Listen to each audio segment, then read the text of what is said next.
Agora sim a gente fala sobre o programa Voa Brasil, aquele que prevê venda de passagens aéreas até a R$ 200.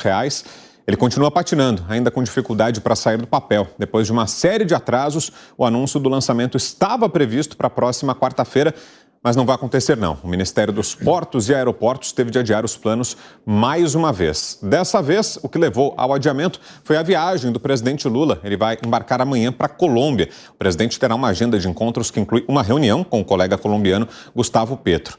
Os presidentes devem assinar, durante essa visita de Lula à Colômbia, acordos bilaterais para cooperação no combate ao tráfico de pessoas, cooperação cultural e policial e desenvolvimento agrário. Que coisa, hein, Gani? Parece mula sem cabeça, né? A gente fala, mas ninguém ainda nunca viu, né? Esse programa aí, o Voa Brasil, ele está no discurso, né? Foi uma grande plataforma do governo, né? Já até teve troca nesse Ministério dos Portos e Aeroportos, mas por enquanto nada, né? O Brau, essa ideia, né, de que você consegue controlar o preço de alguma maneira, sempre tem alguém pagando.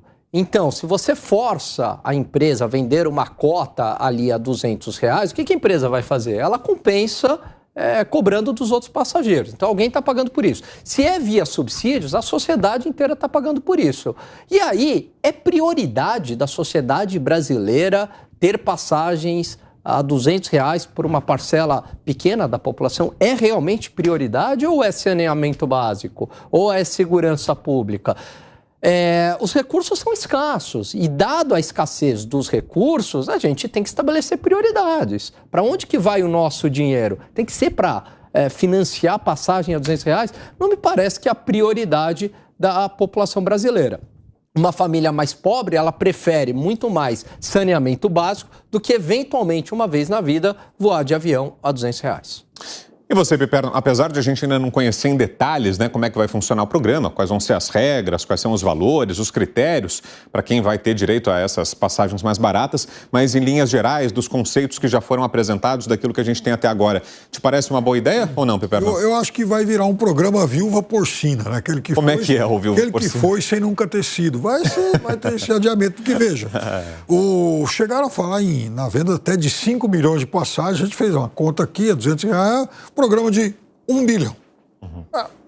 Programa de, 1 bilhão, fatiado por várias empresas aéreas e tal. De certa forma, não ia impactar muito nenhuma, desde que, por exemplo, a empresa vai poder escolher os horários em que ela vai abrir aquela vaga. Então, um voo São Paulo-Recife, esses voos aí da madrugada. Então, se ela quiser... Se estiver sobrando assento... Isso nunca, né? Dificilmente um voo desse aí vai lotado e tal, então ela vai lá e vende uma passagem. Nesse caso, ela teria esse ganho, né? Enfim, no caso desse voo, sobrariam vários assentos e ela venderia um a mais lá por R$200.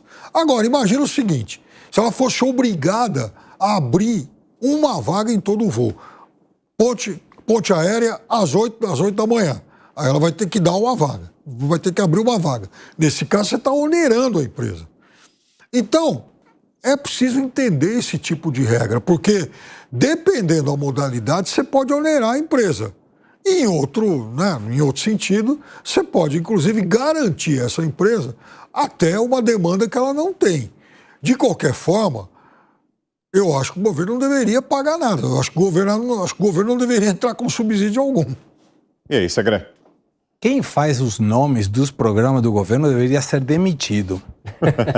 Voa Brasil, você não gosta também? Voa Brasil deu pane seca, seria o título. Voa Brasil deu pane seca. Pane seca é quando fica o avião sem combustível. Mas, vamos lá. R$200. Vamos imaginar que tem. Hoje tem passagem de R$200. Se você comprar com antecedência, você tem passagem de R$200. Só que a passagem de R$200 coloca uma malinha de 10 quilos dentro. Não dá para despachar de 23. Isso. Qual é a taxa de embarque? Eu sou passageiro frequente. Muitas vezes eu tenho que ir no Brasil e no exterior. Qual é a taxa de embarque que paga? 83,19 para voos locais, chega a ser R$400 para voos internacionais. Ou seja, a pessoa vai pagar R$200 e tem que agregar, porque a taxa de embarque é do aeroporto. E o aeroporto vai falar, gente, desculpa, você pode colocar Voa Brasil, pane seca, não decolou, mas eu quero cobrar a taxa de embarque, que é por passageiro. Quem vai pagar isso? Aí a pessoa diz, eu vou. vamos lá, vou para... Escolhe o lugar que você quiser. Vitória, Espírito Santo, maravilhoso. Chega lá, vai para se hospedar aonde? Porque são R$200 da passagem. Pode ir para casa da mãe, por exemplo. Tá, então olha que interessante. Isso. Uma pessoa que mora aqui, em São Paulo, e ele vai para Guarulhos, porque geralmente essas passagens mais baratas não é de Congonhas, são de Guarulhos. Então vai até Guarulhos. Quanto que sai um Uber? Porque ainda não chega o trem lá, até lá. Quanto que sai? Muito, mas bem baratinho, R$78. Então tem R$78 do Uber ou do táxi, o que for, mais 83,19 da taxa de embarque, mais os 200. Chega lá, vai aonde? Vai num acampamento, tem que se hospedar em algum lugar. E vai comer o quê? Então é pura demagogia. É pura demagogia. Não serve dessa forma. E esse bilhão que fez muito bem a conta Piperno, dá 3.700 casas populares. Não seria muito melhor colocar isso, como o Alan Gani também citou, para um saneamento básico, para colocar um cano para que a pessoa tenha água potável, ou para ter uma moradia, aquele que não tem? Então, o governo coloca uns títulos ridículos, como nomes de programas que depois não decolam, não saem do papel, entusiasma as pessoas, porque pode ser, agora vou conseguir viajar de avião. Faz um sorteio se quiser. Coloca um sorteio para aquelas pessoas, ou coloca no avião da FAB. Pô, quando o ministro vai para algum lugar com um voo totalmente sem ninguém, coloca um monte de gente para passear. Dá uma carona já. Dá uma carona. Que beleza. Aí não paga a taxa de embarque e a pessoa não vai precisar pagar nada, porque o custo para esse avião já está feito. Viaja uma pessoa ou 20. Então isso sim seria apoiar aquelas pessoas, o programa Primeira Viagem de Avião, coloca o nome que quiser, mas que isso serva para alguma coisa. Se não não, vai ter passagem de R$200. Tá, e depois vou pagar com o que o resto?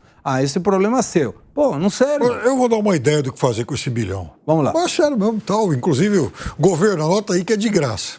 Veja, ontem, era matéria de capa na Folha de São Paulo, o fato de que o governo herdou 3.700 escolas inacabadas e as obras estão paradas.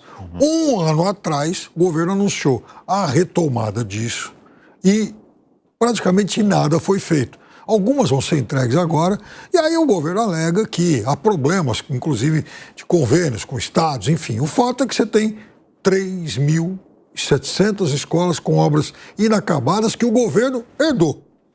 Pega esse bilhão, fala, olha aqui, eu estou investindo no término dessas escolas que os governos anteriores deixaram aos esqueletos aí espalhados por todo o país. Muitas vezes o mesmo governo que herdou é aquele que deixou. Pode ser, também. Pode ser. Mas o fato é que essas obras atravessaram muitos anos. Muitos anos. E nada foi feito. Mas um detalhe. Isso Fala, é muito Segredo. interessante o que fala Piperno, porque se a pessoa estiver estudando, não vai precisar de nenhum Boa Brasil para pagar R$200. Ele vai conseguir pagar o valor que tenha que pagar, que o mercado determine, porque ele vai ter estudos para isso.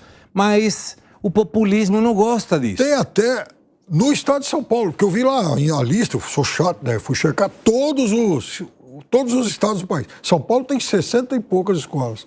O primeiro da lista, que é o Pará, Minas Gerais, que é um estado importante, é o quinto, com mais obras inacabadas. Então, eu acho que o governo deveria resolver essas obras inacabadas e aí sim ter uma estratégia de comunicação para falar, herdei isso aqui, mas eu estou entregando. Boa. E só para não deixar de falar, para a gente fechar o giro, e essa viagem do presidente Lula, que, como a gente disse, né, para não perder o trocadilho, né, o programa não decola, mas o presidente está decolando. Esse não precisa de oferta nenhuma, esse está voando bastante. E a saída dele agora amanhã para a Colômbia, hein, Alan Gani? Você coloca naquele pacote de viagens excessivas do presidente, que ele está exagerando, pesando a mão nessa agenda internacional, ou não? A saída para a Colômbia pode ser produtiva? Não, coloco. Eu vejo que essas viagens até agora, de concreto, o que trouxe de resultado para o país? Absolutamente nada. E mostra um alinhamento ideológico com um vizinho sul-americano, não é isso, Segredo? Até aí tudo bem, é lógico, ele vai ter, tem um vínculo ideológico. Eu não vejo mal, inclusive, se quiser viajar, mas vamos tentar diminuir o gasto público, não vai conseguir alavancar o que prometeu o governo no arcabouço fiscal, e gasta, e tem 400 e tantos milhões que foram diminuídos do orçamento da defesa. Viagem a delegação inteira. Viagem comercial, voo comercial, paga menos, os arrecadadores, os contribuintes, melhor dizendo, não nos sentiremos tão ruim, porque tem o privilegiado e tem os não privilegiados. Então seria mais ou menos como o governo tenta colocar um Voa Brasil com R$200, mas como não decola, eu, governo, vou para todos os lados e vocês que pagam para mim. Não fica legal. E para você, Piperno, é correta essa viagem do presidente Lula, essa visita à Colômbia? Muito. A Colômbia está aqui do lado, é um vizinho importante, um país que cresceu bastante nos últimos anos. A Colômbia, ela tem uma economia que cresceu, por exemplo, mais do que a do Brasil, em média, nesses últimos 10 anos. Há muitas pautas comuns, inclusive tem que se tratar o crime transnacional. Esses dois países têm que estar em permanente intercâmbio para tratar disso. Outra coisa, o Brasil acabou de lançar aí um projeto chamado Rota da Integração. Vai aumentar a ligação do Brasil com os seus vizinhos. A Colômbia também é parte disso. Então, é preciso negociar esses acessos também. E, na verdade, o Brasil tem aumentado bastante a presença em alguns mercados antes encarados como periféricos. Aliás, a revista Veja, enfim, uma delas aí no final de semana, fala inclusive do aumento do relacionamento comercial do Brasil até com o Camboja, que aumentou, foi para 3 bilhões de dólares no último ano. Então, esses mercados têm assegurado ao Brasil um aumento no seu comércio exterior.